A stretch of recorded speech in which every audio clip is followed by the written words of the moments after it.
Vamos lá, irmãos. Graça e paz. O Senhor nos abençoe. Hoje nós vamos continuar a falar sobre o livre-arbítrio, né? Questão aqui do livre-arbítrio, né? Nós falamos semana passada sobre a seção 1 e 2, né? Uma introdução do que é o livre-arbítrio, e depois nós falamos do primeiro dos 4 estados do homem, né? Nós falamos sobre o estado de inocência. Hoje, se Deus quiser, nós vamos ver os outros 3 estados do homem. Mas só para poder recapitular aqui, nós falamos um pouco sobre o arminianismo. Vamos dizer aí que 7 entre 10, né, evangélicos do nosso país hoje, né, têm uma visão arminiana, né, onde se ensina que Deus deseja a salvação de todas as pessoas do mundo, né? E ele oferece isso como uma graça suficiente para todos responderem. Mas a decisão final está sempre na resposta humana. Então, quem é que está no controle da salvação? É sempre o homem, né? Ela é uma salvação cooperativa. Eu até usei o termo sinergística semana passada, né? Tem a operação de Deus e tem a operação do homem, né? Ela depende da graça de Deus, mas também depende da resposta livre pessoal do ser humano. É ele que decide se ele vai ser salvo ou não, dependendo de qual graça de Deus ele vai receber, né? Então, um arminiano, cadê? Aí, ó, ele pensa que irá para o céu porque ele decide ir para o céu. É na base das suas próprias forças, do seu próprio mérito, né? Deus, ele vem, chama, né? Romanos 8 lá, né? Chama, oferece, né? Faz tudo. Mas no final a decisão, né, é do homem. Deus fica apenas observando ali. Vamos ver, né, se a porta está aberta, se está fechada, se ele vai aceitar, se não vai, né? Dependendo do meu estado no dia, eu aceito. Dependendo do meu estado, eu não aceito, né? Então, nós vimos o que significa o livre-arbítrio, né? De uma maneira geral, livre-arbítrio, ó, é a vontade do homem não ser coagida ou forçada por alguma força externa superior a si mesmo, né, a fazer algo que ele não queira fazer. Ele é livre para fazer o que quiser dentro dos limites de sua capacidade. Por exemplo, né, o homem é livre para encontrar salvação, mas ele não é capaz de encontrar salvação por si mesmo, né, porque ele não é capaz de agir contra a sua própria natureza. Dei até o exemplo aqui do urubu, da carne fresca, da carne podre, para onde que ele vai, porque é a sua natureza. E ao se falar de livre-arbítrio, nós estamos falando de 2 coisas, de pecado e de salvação. Como nós vimos semana passada, né, o homem, ele não pode não pecar, já faz parte da natureza. Aquele que diz que não tem pecado, ele está mentindo, né? E a questão de salvação, o homem por si só, ele não pode se salvar. Então, o livre-arbítrio quer dizer sobre isso. Nós até falamos um pouco sobre livre-agência, né, que é a capacidade de escolher, fazer as nossas escolhas no dia, né, comer, beber, né, fazer nossas atividades, né, isso é o que a teologia chama de livre-agência, né. E aí a seção 2, ela vai falar sobre o estado de inocência, que é o estado pré-queda de Adão e Eva, quando eles foram criados ali no paraíso, no jardim do Éden. A confissão diz que eles tinham a liberdade e o poder de querer e fazer aquilo que é bom e agradável a Deus. Além da capacidade, eles tinham a liberdade de fazer isso. Isso quando? Antes do pecado entrar no mundo. Então, Adão e Eva, eles tinham uma personalidade sem pecado, era um estado de inocência. A única coisa que passava pela cabeça deles era agradar a Deus, né, fazer a vontade de Deus. Só tinha uma coisa que eles não podiam fazer, que foi ordenado por Deus, que era comer da árvore do conhecimento do bem e do mal. É por isso que a confissão diz aí que a liberdade de Adão era mudavelmente. de sorte que ele pudesse decair dessa liberdade e poder. E isso aconteceu quando a gente vê a história da queda, né, do pecado original. E aí a gente chega na seção número 3. Olha o que está escrito lá. O homem, caindo em um estado de pecado, perdeu totalmente todo o poder de vontade quanto a qualquer bem espiritual que acompanha a salvação. De sorte que um homem natural, inteiramente adverso a esse bem e morto no pecado, é incapaz de, pelo seu próprio poder, converter-se ou mesmo preparar-se para isso. Agora que se muda do estado de inocência para o estado de pecado. Um é pré-queda, o outro é pós-queda, pós o pecado de Adão e Eva. E esse estado de pecado, ele reflete a condição espiritual do homem após a queda. Adão e Eva desobedeceram a Deus, trouxeram consequências espirituais. Vou abrir aqui Romanos 5,12. Dentre essas consequências é a separação de Deus. O homem passou a ser inimigo de Deus. E isso se estendeu para toda a humanidade. Romanos 5,12. Portanto, assim como por um só homem entrou o pecado no mundo e pelo pecado a morte, assim também a morte passou a todos os homens, porque todos pecaram. Então, isso é uma realidade universal. Todos não são salvos, mas todos são pecadores. Porque por conta deste pecado original, ali de Gênesis capítulo 3. Em certo sentido, as vontades de Adão e Eva, elas permaneceram livres. E aí, o que eles fizeram com a sua liberdade? Eles usaram da sua liberdade para correr, para se esconder de Deus.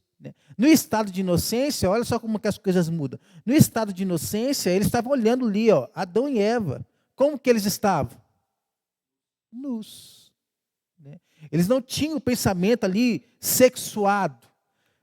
Depois da queda, a primeira coisa que eles fizeram foi olhar um para o outro e sentir vergonha um do outro. Foram e fizeram ali, suas vestes com as folhas do jardim do Éden. Por conta disso, para eles correrem, para eles se esconderem de Deus. Tentaram se esconder de Deus, mas não conseguiram. Deus chamou a comparecer diante deles. E eles fugiram à responsabilidade do seu pecado. Típico do homem pecador. De não assumir as responsabilidades pelos seus atos. O livre-arbítrio, ele não tira a responsabilidade dos nossos atos. Nós somos responsáveis, nós vimos isso semana passada. Nós somos responsáveis pelas escolhas que nós fazemos. Dentro das nossas escolhas de vida, das nossas escolhas diárias.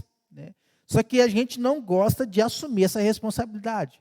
A gente quer sempre jogar a culpa para o outro.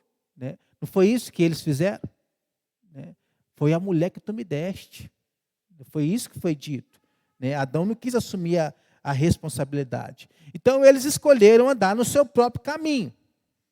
O caminho de um homem que está arrependido e quer reconciliar-se com Deus, só que é arrependimento, contrição, pedido de misericórdia. Adão e Eva não fizeram isso. Eles seguiram o seu caminho. Deus os expulsou do jardim do Éden, colocou ali anjos para que não pudessem voltar para lá. Então a confissão vai dizer que o homem, ele perdeu totalmente todo o poder de vontade quanto a qualquer bem espiritual que acompanhe a salvação. Por isso que o livre-arbítrio, ele fala de salvação. O homem perdeu totalmente isso. Ele é incapaz de escolher o bem espiritual que leva à salvação, se ele não for levado a isso pelo Espírito Santo de Deus e pela palavra, que é a vocação eficaz que vai ser falado terça-feira que vem. no capítulo 10. Romanos 8, 7 e 8. Vai dizer lá, vamos ler juntos aí, Porquanto a inclinação da carne é inimizade contra Deus, pois não é sujeita à lei de Deus, nem em verdade o pode ser. Portanto, os que estão na carne não podem agradar a Deus. Paulo está falando aqui da realidade do ímpio. O ímpio, ele é inimigo de Deus. Ele não está sujeito às leis de Deus como o crente está sujeito. Até por crente, né, é difícil, né, se sujeitar à lei de Deus. Né? Para o ímpio, então, eles não podem agradar a Deus, por mais boas obras que eles possam fazer. Né? Então, Paulo ele descreve a mente do homem como hostil a Deus, incapaz de se submeter a Ele. Esses dias chegou uma pessoa para uma irmã nossa, falando: eu não gosto de crente, não. Não gosto de igreja, não gosto de Deus, né? Não gosto de nada disso. Né? Você quer trabalhar aqui, você fica trabalhando aqui, mas não vem falar esse negócio de Deus comigo, não. Né? A mente do homem está cativa a essas coisas, a esquecer-se de Deus, a separar-se de Deus. Né? Ele é incapaz de se submeter a Deus. Né? Me lembro, numa da viagem missionária que eu fiz lá para o Nordeste, né? Esses dias uma irmã nossa até postou lá no Instagram o vídeo da galinha, né, que foi leiloada lá para salvar o programa de rádio. Essa história é real, estava lá na cidade, lá conheci o pastor lá pastor do Galo, chama ele lá no pastor Gildário, né? Homem de Deus. Até perdi. Um obreiro lá de uma igreja lá do sertão, um lugarzinho assim, pobre. Né? Ele se converteu. Né? E aí a família dele extremamente católica, o pai e a mãe extremamente católicos, né? Ferrenhos mesmo. Né? Quando ele chegou em casa, contando para o pai que ele tinha se convertido, a primeira reação do pai foi expulsar ele de casa. Porque ele não ia, né, admitir aquilo dentro da sua casa. Né? Ele não queria saber dessa realidade do Deus evangélico dentro da casa dele. Né? O menino, na época ainda um jovem, né, saiu de casa, foi morar sozinho, foi viver a sua vida. Né? Anos depois, o pai dele, né, se converteu. Né? Se entregou a esse Deus dos crentes. Não pela sua própria força, né, mas pelo Espírito que assim o fez. Não é então que só Adão e Eva só pudessem pecar, nem que não pudessem fazer bem algum, mas que eles já não eram capazes de fazer nada bom para poder se salvar, para poder ser salvos. Nenhum homem tem essa capacidade. Eles continuavam livres para fazer o bem, mas eles perderam a capacidade para isso, espiritualmente. Na linguagem de Paulo, até o versículo 6 aqui do capítulo 5, o homem ímpio, ele é fraco. Ele não tem forças para buscar a Deus. Ele não tem condições de por si só buscar a Deus, porque a mente dele, como está a mente dele? Está em guerra. A mente dele é hostil a Deus. Ele não está sujeito à lei de Deus. Nem pode estar, né, como diz lá Romanos 8. O que é que o homem precisa agora para poder encontrar salvação? Para poder encontrar com Cristo? Ele precisa de uma intervenção divina. Por si, ele não tem capacidade de buscar a Deus ou realizar obras que conduzam à salvação. É o que o espírita acredita. Né? É o que a religião, a teologia católica também ensina. As obras são meios de salvação. As obras são meios de fazer com que você, por mais obras que faça, você possa encontrar salvação para a sua vida. Mas essa não é a realidade que a palavra de Deus nos orienta lá em exemplo, em Efésios capítulo 2. Qual que era a realidade antes da queda? Adão e sua esposa agradar a Deus totalmente natural. Eles viviam para isso. Depois da queda, o que é o natural depois da queda? É os homens serem avessos à prática do bem. Após a queda, ele permaneceu livre para fazer o bem ou o mal. Mas o que ele conseguiu fazer? Só o mal. É isso que está dentro de nós. Todo desígnio do coração do homem, ele era mau. Foi por isso que o homem ali, Deus, aliás, ele acabou com Sodoma e Gomorra. Ele acabou com os planos dos homens de fazer uma torre para poder se encontrar com Deus no céu. Por isso que Deus, ele enviou o dilúvio à terra. Por quê? Porque o mal, ele estava crescendo de uma forma espalhafatosa. Porque era continuamente mal todo o desígnio do coração do homem. O que o homem diz, como diz lá no Salmo 14? Não a Deus. Não a Deus. Eu posso viver conforme eu quero viver. Então, o homem, na linguagem da confissão de fé, ele está inteiramente e adverso a esse bem e morto no pecado. Ele tem incapacidade de responder a Deus sem a intervenção divina. O que Efésios 2 nos diz, aqui Colossenses capítulo 2, versículo 13, também não diz. João capítulo 15, versículo 5, diz: sem mim nada podeis fazer. Sem Deus, sem Cristo, nada o homem pode fazer. Essa morte, pela qual Efésios 2:1 diz que o homem está morto nos seus delitos e pecados, o que ela significa? Significa que o homem, no seu estado natural, ele não apenas não deseja Deus, mas ele é oposto a Deus. Estava vendo hoje, sigo ali alguns perfis de alguns cristãos que estão engajados na política. É uma área que me interessa bastante. Você tem que ver as hostilidades que esses homens ouvem.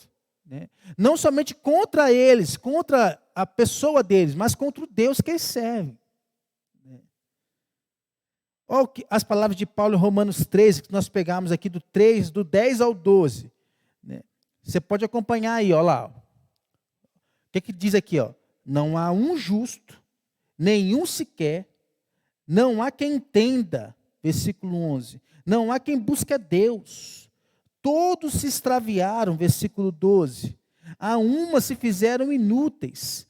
Não há quem faça o bem. Não há nenhum sequer. Olha que palavras duras vindo da boca de Deus através do apóstolo Paulo. O homem, ele é incapaz de, pelo seu próprio poder, converter-se ou preparar-se para isso. Por mais, como eu expliquei aqui semana passada, que ele levante a mão, ou que ele vá conversar com a liderança da igreja no final de um culto, depois de um apelo, ou depois de uma palavra que arrebatou ali o seu coração, é ele que vai, mas ele só vai, ou ele só levanta a mão, porque ele é levado a fazer isso pelo Espírito Santo, que o convence da justiça, do pecado, do juízo. Olha o que Jesus mesmo disse: ninguém pode vir a mim se o Pai que me enviou não o trouxer. Ninguém. Não está falando de um, não está falando de dois, mas está falando aqui ninguém. Então o homem, quando ele vai a Cristo, ele não é coagido a ir a Cristo, por uma força de lei. Mas ele é levado através do convencimento da sua mente, do seu coração, da regeneração do seu coração aí em Cristo. O que isso indica para nós? A salvação vem de quem? A salvação vem do homem, a salvação vem de Deus. Jonas 2,9 é bem enfático. A salvação pertence ao Senhor, é o que está escrito lá. Não pertence a homem. A iniciativa é de Deus, não do homem. É Ele que vem a nós. Olha textos aí como 1 Coríntios capítulo 2, versículo 14. Olha o que está escrito aí. O homem é natural, o homem não aceita as coisas do Espírito de Deus, porque eles são loucuras. Né? Aí vem o mesmo texto, mesmo capítulo de 1 Coríntios, né, diz que Deus escolheu as coisas loucas do mundo. Né? Mostrando o quê? Que a mente não regenerada não pode compreender, não pode buscar as coisas de Deus. Não pode ir até Deus, porque não houve mudança no coração. O coração ainda é pedra, o coração não é carne. Ó, vou abrir aqui porque não tenho o texto todo aqui no slide. Ó. Tito, finalzinho lá.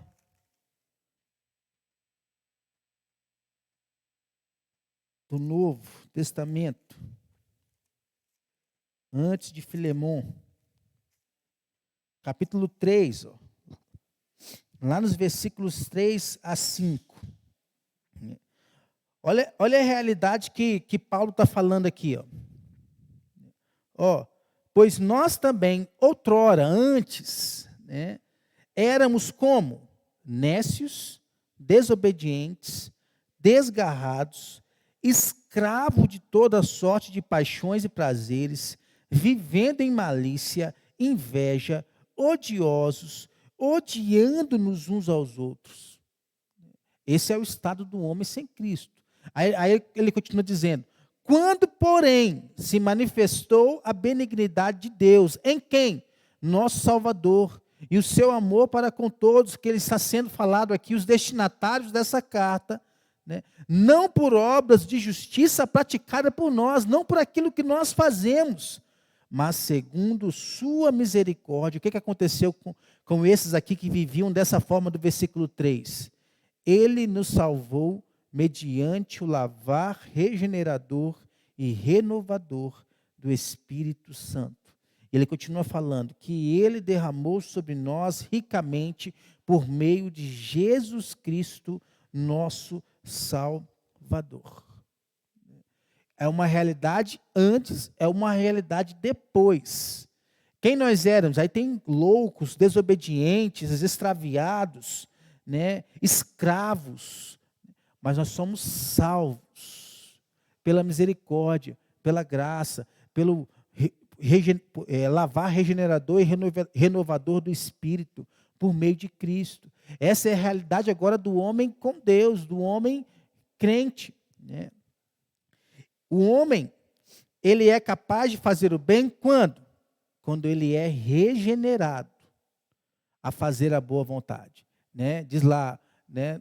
Somos criaturas de Deus, feituras de Deus, criado para boas obras. Essas boas obras só podem acontecer depois do versículo 8 do capítulo 2 de Efésios. Pela graça sois salvos mediante a fé, e isso não vem de vós, é dom de Deus, não de obras para que ninguém se glorie. Aí o homem regenerado, ele tem a mesma liberdade que Adão. Ele é livre, nós somos livres.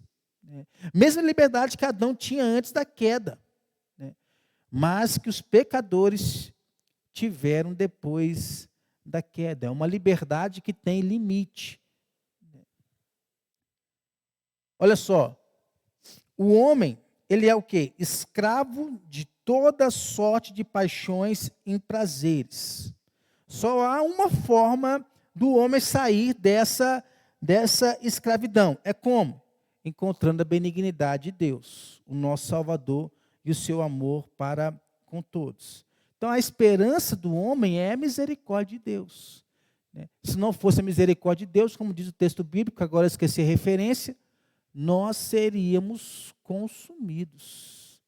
Mas graças a Deus que essas misericórdias se renovam a cada manhã sobre nós.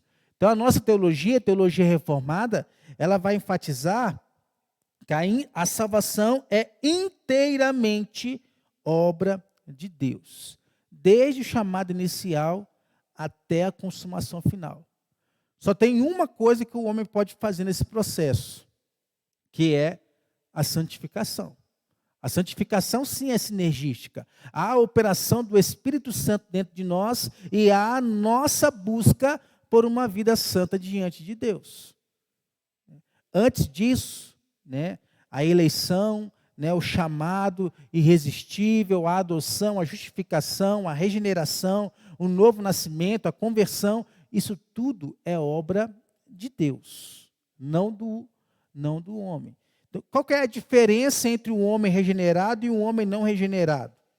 É de capacidade, não é de liberdade, né? Porque ambos, os dois, são livres para poder fazer o bem. Mas somente aquele que tem o Senhor Jesus Cristo, ele é capaz de fazer o bem. Ele é capaz de fazer boas obras. E ele o é porque Deus, né, através do Espírito Santo, deu um novo coração para ele. Ele foi feito uma nova criatura. As coisas velhas ficaram para trás, tudo se fez novo para a vida dessa pessoa. Nós pegamos Adão como exemplo. Adão foi capaz de fazer a vontade de Deus perfeitamente. Mas o homem hoje, depois de Adão, ele não é capaz disso. Ele pode se deleitar na vontade de Deus e perseverar no caminho da justiça. O homem crente. O homem crente, o que acontece com ele? O pecado não pode dominá-lo. Por quê? Porque ele não é mais escravo das paixões, né? Mas mesmo assim, o pecado ainda habita nele. Quer ver? Romanos. Vamos ver duas referências de Romanos lá, no capítulo 6 e no capítulo 7.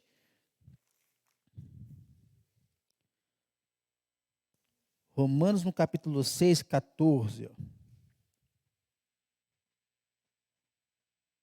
Porque o pecado não terá domínio sobre vós, crentes. Por quê? Pois não estás debaixo da lei, e sim da graça.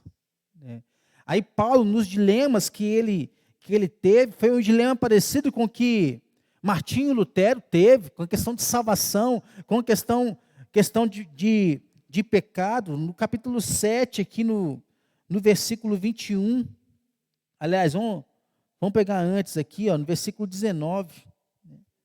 Porque não faço o bem que prefiro. Eu não tenho como fazer o bem que está em mim. Mas o mal que eu não quero fazer, esse eu faço. Mas se eu faço o que não quero, já não sou eu quem o faz, e sim o pecado que habita em mim. Então, ao querer fazer o bem, encontro a lei de que o mal reside em mim. O pecado está em nós. Nós não deixamos de ser pecadores. Nós continuamos a ser pecadores. A questão agora é de quê? De dominação, de escravidão. Nós não somos mais dominados pelo pecado. O que isso nos leva a fazer? Reconhecer que todos nós nascemos em pecado e nos humilhar diante de Deus. Nos lembrar da nossa dependência dele. Lembrar que não há justiça própria que nós possamos oferecer a Deus. Não há dinheiro que nós possamos oferecer a Deus. Porque a nossa condição é de rebeldes. Quantas vezes o Senhor Deus falou no Pentateuco, povo de coração rebelde, povo de coração transviado. Isso nos leva a valorizar a graça divina que nos resgata dessa condição. A salvação, ela não depende de nossos esforços, dos nossos méritos, mas ela nos convida a descansar em quem? Em Cristo. Cristo é suficiente para poder nos justificar perante de Deus. Isso nos faz esquecer de qualquer orgulho que possa haver em nós. Porque passando aqui, se nós estamos mortos em pecado, somente um ato soberano de Deus pode nos dar vida. E Ele faz isso. Ele nos dá vida. Entendendo isso, nós somos libertos. Libertos de quê? Libertos da tentativa de ganhar a salvação. De ganhar a salvação pelos nossos próprios esforços. E entender que Deus nos chama, que Deus nos capacita a crer, que Deus nos leva à salvação. E aí a gente chega na seção 4. Ainda faltam 4 a 5. Dá tempo. Diz lá a seção 4. quando Deus converte um pecador e o transfere, nós estávamos em qual estado? Inocência, pecado. E nos transfere agora para o estado de graça. Ele o liberta da sua natural escravidão ao pecado e somente pela sua graça o habilita a querer e fazer com toda a liberdade o que é espiritualmente bom. Mas isso de tal modo que, por causa da corrupção ainda nele existente, o pecador não faz o bem perfeitamente, nem deseja somente o que é bom, mas também o que é mal. Chegamos então ao terceiro estado: estado de inocência, estado de pecado, estado de graça. O que esse estado significa, né? Quer falar aqui sobre a transformação que ocorre em nós. A libertação do pecado, né? A capacitação para poder buscar o que é bom, mesmo a gente ainda lutando contra o pecado. Eu tenho um pecado que eu tenho que lutar, a Conceição tem, o Luciano tem, todos nós aqui temos pecados que nós lutamos contra ele, né? Antes da queda e depois da queda, nós não somos forçados a agir de forma, né, contrárias ao nosso caráter. Nós não somos marionetes, está lá Deus lá com a cordinha lá, puxando a gente, né? Porque o nosso caráter, nesse estado de queda, ele é distorcido. Nós ainda andamos, por nossa própria conta, por um caminho que conduz à morte. Agora, nesse estado de graça, é diferente. A confissão diz que Deus converte um pecador e o transfere para o estado de graça. O liberta de sua natural escravidão ao pecado. Colossenses 1, versículo 13, vai dizer lá que Deus nos liberta do poder, do domínio das trevas e nos transfere para o reino do Filho do seu amor. Então, ele nos resgata dessa escravidão, né? E quando isso acontece, nós somos verdadeiramente livres. Livres disso. Livres de qualquer amarra, livres de qualquer culpa, né? E o que acontece conosco? Quando nós somos libertados disso, o nosso caráter também é libertado. A nossa vida também é libertada. É por isso que o ladrão não deve roubar mais, que o mentiroso não deve mentir mais, que o adúltero não deve adulterar mais, e entre outras coisas, né? Porque nós fazemos agora da nossa vontade e práticas sejam agradáveis a Deus, né? E esse é o início da nossa salvação, né? Antes, o pecador ele é incapaz de buscar a Deus. Ele é regenerado pelo Espírito Santo. Agora ele tem uma nova condição. Ele vive sob a graça de Deus. Ele é justificado. Ele é reconciliado com Deus.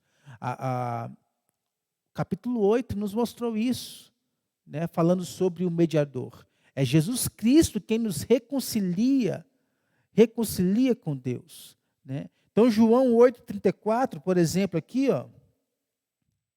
é um texto conhecido, né?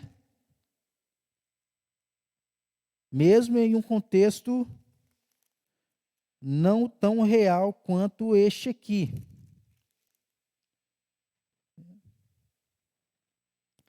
João 8,34. Replicou-lhe Jesus. Eu confundi aqui, 34 com 32, né? Mas não é o 32 que eu quero falar, não, é o 34 mesmo. Em verdade vos digo, todo o que comete pecado é escravo do pecado. Homem natural, homem sem Deus, escravo do pecado. Ele não consegue se libertar sozinho, né? Como que isso acontece? Aí vem o versículo 36. Se, pois, o Filho, com F maiúsculo, quer se referir a quem? Cristo. Vos libertar, verdadeiramente sereis livres. Essa libertação, eu esqueci de passar aí, né? Essa libertação do pecado leva o crente a uma nova servidão. A quem agora que nós servimos? Nós servimos a Deus. Nós não servimos mais ao pecado. Nós vivemos viemos a nos descobrir cada vez mais felizes em ter isso. Quem é que efetua em nós tanto querer quanto realizar, como diz Filipenses? É Deus. Essa libertação, ela acontece somente pela graça. Nós passamos a ser servos da justiça, transformados, libertados do pecado, como diz o apóstolo Paulo ali em Romanos capítulo 6. Então há essa libertação, né, onde antes da conversão nós estávamos escravizados, né, nós éramos incapazes de escolher o bem espiritual pela nossa própria força, não tinha como. Né. A natural escravidão ao pecado, que a confissão de fé fala, está falando o quê? Da condição caída do homem. O homem, ele é caído. O homem, ele é inclinado ao pecado. Vem Deus, o que Deus faz? Quebra todas essas cadeias. Liberta o pecador, para que ele possa responder à vontade de Deus. E isso, desde o homem, que aos nossos olhos é menos indigno, até aquele que aos nossos olhos é mais digno de encontrar-se com Cristo. Ele pode fazer isso. Pela graça nós somos habilitados a querer fazer com toda liberdade o que é espiritualmente bom, porque nós estamos agora em um estado de graça. Nós desejamos aquilo que agrada a Deus. Somos levados pelo Espírito a fazer isso. Não é algo que nós possuímos. Né? Nós temos tal liberdade para poder agir conforme a nossa nova natureza, para poder agir como filhos de Deus.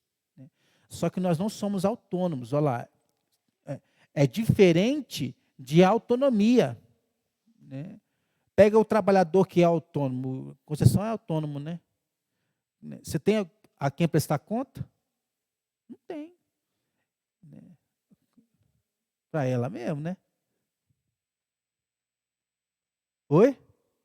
Para o cliente? Por quê? O funcionário dela é o cliente, né? Mas ela está falando acima dela. Ó. Hierarquia, né? Ela é a patroa dela, né? Ela é autônoma absoluta. Nós não, né? Nós não temos essa autonomia absoluta. Porque nós estamos aqui, como que vive o soldado? Né? Como diz lá Timóteo, se não me engano. Né? Ele não vive para poder fazer as coisas dessa terra. Ele vive para poder agradar aquele que o chamou para tal tarefa. Que o arregimentou, diz lá que é a palavra. Né? Como novas criaturas, temos novas inclinações, novas habilidades. E nós podemos agir de acordo com elas. Então nós somos livres agora, né, até para querer o que é mal. Por que nós somos livres para querer o que é mal? Né? Porque nós não somos 100% santos. Né? Há ainda corrupção dentro de nós. Né? O mal ainda está em nós, mesmo após a conversão. Né? Essa corrupção que pegou a nós, né, nos leva a enfrentar tentações. Há muitas vezes, diante dessas tentações, dessas lutas internas, cair nelas. Né? Nós somos suscetíveis a isso, ninguém aqui está isento a isso. Né? Como o Carlos falou aqui no domingo, ele falou até, acho que a maior batalha que o cristão pode enfrentar hoje é o sofrimento. Mas ele não está isento de sofrer. Todos nós passamos por isso. Né? E não é isso que sempre nos acontece. Nós temos alegria em servir a Deus, alegria plena em servir a Deus todos os dias da nossa vida. Tem dia que eu não quero vir para a igreja, não. Tem dia que eu não quero pregar, não. Hein? Tem dia que a gente está assim. Né? Nós não somos 100%, né, estáveis. Né? Vai degrau em degrau. É exatamente, né, me decepcionei com fulano, com ciclano na igreja. Isso significa que você não estava na igreja por causa de Deus. Você estava ali de olho no homem, né? Na satisfação própria, né? Então as pessoas elas acabam se enganando. É o quê? Isso aí é corrupção que existe dentro dela, né? O Thales Roberto ele tinha uma música lá que dizia, né? Todo dia o pecado vem me chamar. Todo dia vem as tentações. É exatamente isso que acontece, né? O diabo ele ainda sussurra, está lá, ó, não esqueci de ninguém. Ele está sussurrando, né? Como que o diabo age? Como que ele está? Ao redor, procurando uma brecha para poder vir na nossa vida e disseminar esse tipo de pensamento, né? O mundo faz a mesma coisa.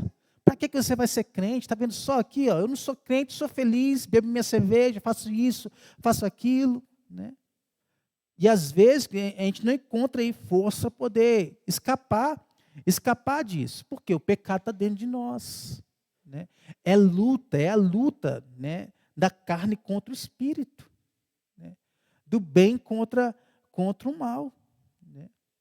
Então, da mesma forma que nós somos livres para poder fazer o que é bom, nesse estado de graça, nós também somos livres para fazer o que é mal, porque ainda há resquícios de pecado em nós. Ninguém é perfeito nas suas ações, nos seus desejos. Qual que é o processo que nós estamos? De santificação, né? Cada dia mais eu sou mais semelhante a Cristo. Cada dia mais eu vivo uma vida de fé. A salvação ela é o quê? Um ato soberano de Deus. Nos liberta do pecado, nos capacita a viver para Ele. Mesmo assim, nós continuamos a lutar contra o pecado. Estava vendo um vídeo hoje do menino, né? Antes de Cristo, ele fez operação lá, né? Botou o peito e tal, não sei o quê, né? Passou um tempo, né? O vazio do seu coração ficou tão grande que ele se arrependeu de ter feito isso, né? Foi lá, tirou os peitos e tal. Aí ele postou um vídeo lá, né? Hoje faz, acho que 2 anos, né? Como que ele falou? Que eu sou livre da prática da homossexualidade, né? Mas ele disse, mas eu ainda luto contra ela, né? Como o mentiroso sempre vai lutar contra a mentira. Como o adúltero que adulterou uma vez, sempre vai lutar contra a tentação de adulterar outra vez ou outras vezes, né? Como qualquer um que tem pecados, né, vai lutar contra os seus pecados, né? A nossa vida é essa, né? A luta contínua contra o pecado. Todos os dias, todas as horas. É assim que a gente vai sendo aperfeiçoado, né? A ser mais semelhante a Cristo. Porque tem uma obra. Filipenses 1:6 diz lá que tem uma obra, né? E aquele que começou a boa obra em nós, ele é fiel para completá-la até o dia final, até o dia da nossa morte, ou até o dia da volta de Cristo. E aí nós vamos passar por altos e baixos a vida toda. Altos e baixos, né? Uma pessoa que fala assim, como você me disse aí, o que aconteceu com essa pessoa? Ela não vive uma vida de fé, né? Pode ver que a vida de fé dela provavelmente está toda bagunçada.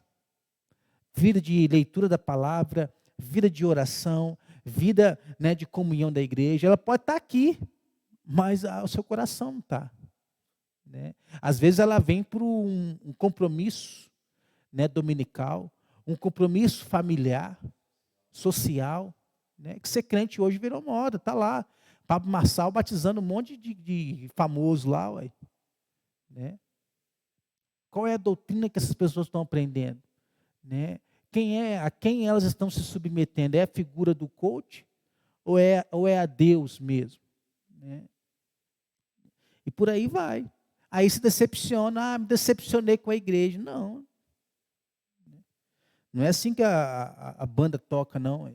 A conversão, o que ela é? Um milagre divino. Quantas pessoas eu já me decepcionei com a igreja, né? Paulo está aqui, tem mais o triplo de anos de crente que eu, né? Quantas pessoas ele já se decepcionou? Quantas pessoas se decepcionaram com ele?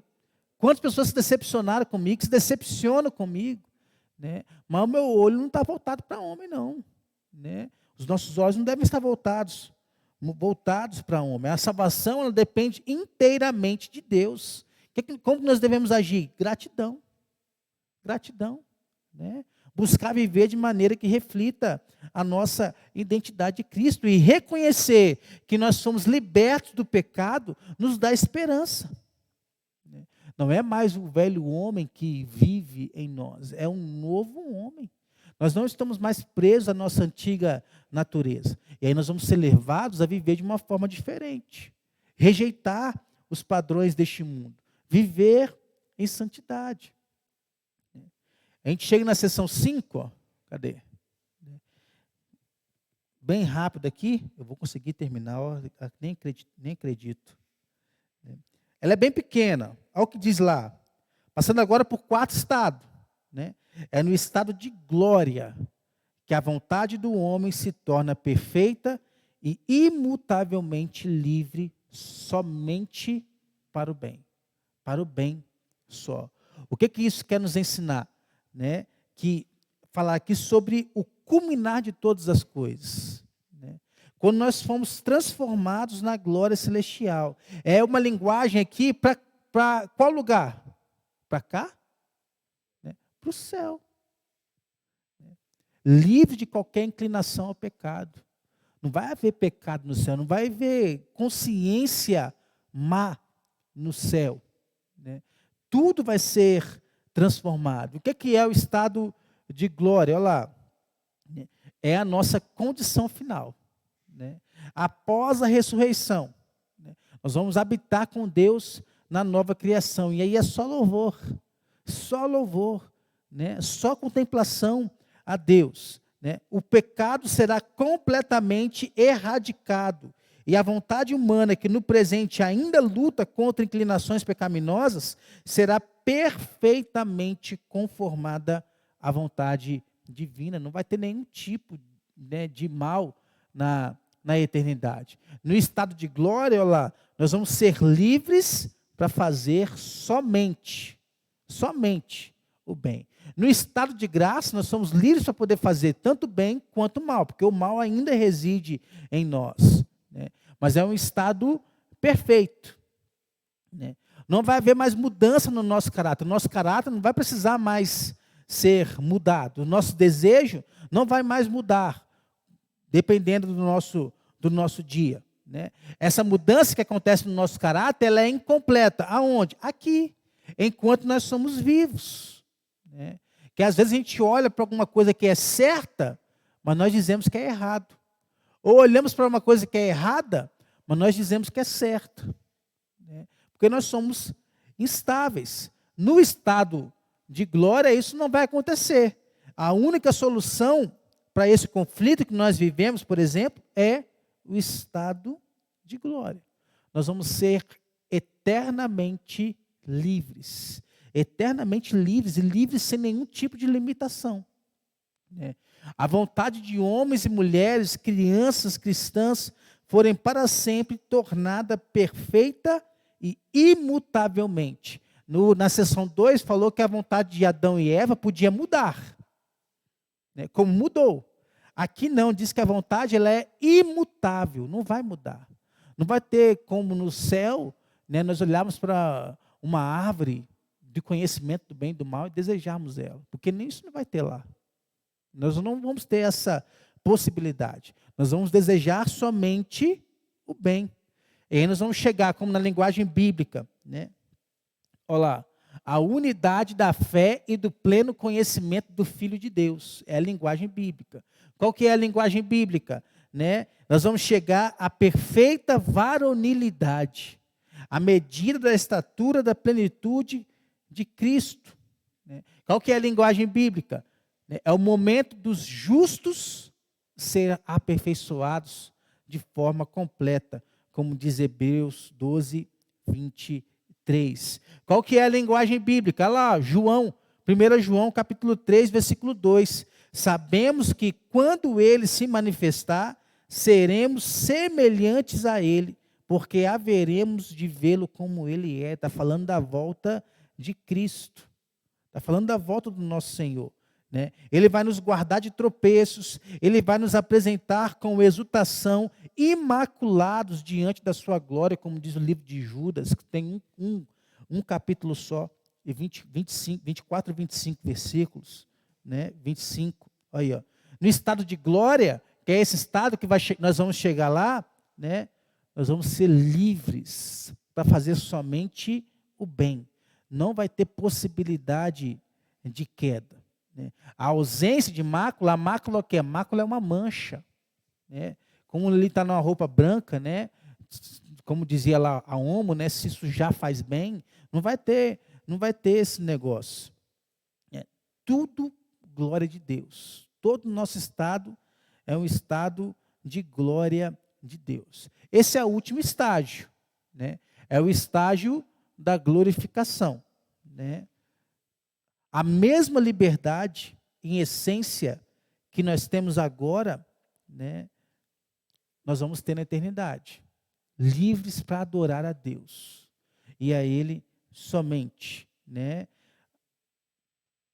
Fazer somente o que é certo, nem sem condição de fazer algo errado, né? Sem fazer algo que vá contra a natureza de Deus. Não vamos ter mais atração do pecado, não vamos ter mais desejo de fazer mal.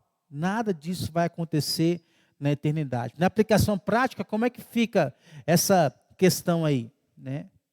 Em meio às fraquezas atuais, os pecados atuais, né, nós somos consolados. Porque hoje nós lutamos contra o pecado.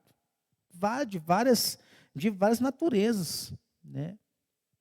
Mas nós podemos confiar que Deus está nos sustentando e nos conduzirá à glória, onde nós vamos ser eternamente livres. Qual que é o nosso papel aqui?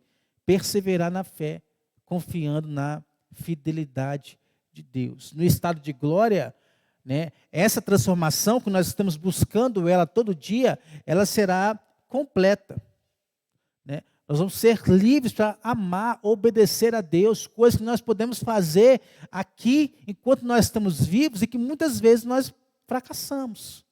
No céu não vai ter isso, porque no céu nós não vamos ter a influência do pecado. O que é que nós temos que fazer? Buscar cada vez mais ser santos hoje. Não deixar para amanhã, não deixar para depois de amanhã, não deixar para um outro dia. É essa a esperança que nós temos. Nós somos chamados a ser humildes. Naquela situação lá, se está com os olhos voltados para o céu, né, vai agir dessa forma, com o coração humilde. Eu preciso, eu quero, me ajuda, me acode. É assim que nós devemos viver. Como nós vamos fazer isso? Oração, palavra e comunhão com a igreja. Não tem para onde fugir. Não é coach que vai ensinar isso para nós. Não é homem que vai ensinar isso para nós. É Bíblia, oração e igreja. Não tem outra escapatória. Este foi todo o capítulo 9 aí falando sobre livre-arbítrio. Alguém quer falar alguma coisa? Quer fazer alguma pergunta?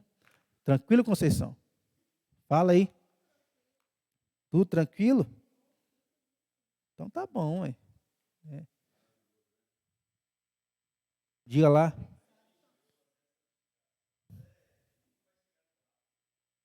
Exatamente, é o estado de glória. E quando não chegarmos lá, precisamos ser santo. Não tem para onde escapar. Tranquilo, Luciano? Tiagão, tranquilo? Então tá bom, então vamos orar. Semana que vem entra aí o capítulo 10. O Tiagão aí, ó. Ah, é? Uai, mas tem gente que faz isso aí. Quando o pastor tira férias, a pessoa também tirava. Muita gente faz isso.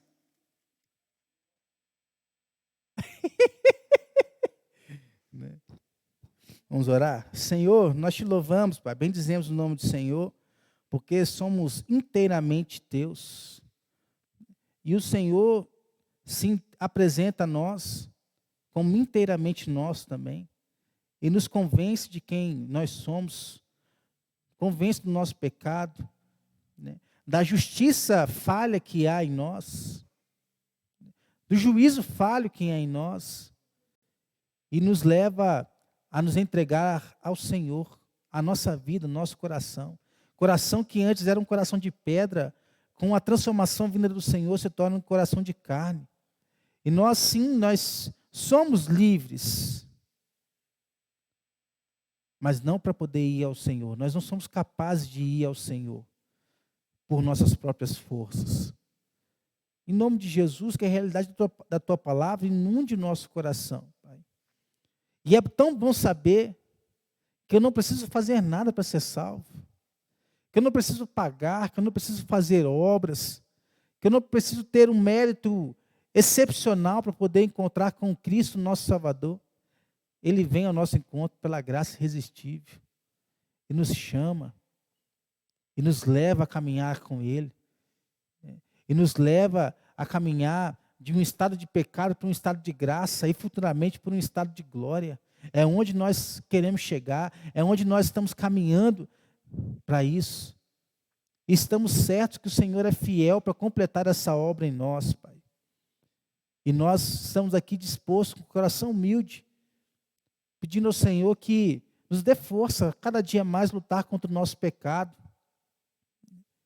para poder caminhar com o Senhor uma vida íntegra, reta, santa, buscando a vontade do Senhor, Pai. Que o Senhor nos ajude em todas as áreas de nossa vida a viver para a Tua glória e para ela somente. Em nome de Jesus, Pai. Amém.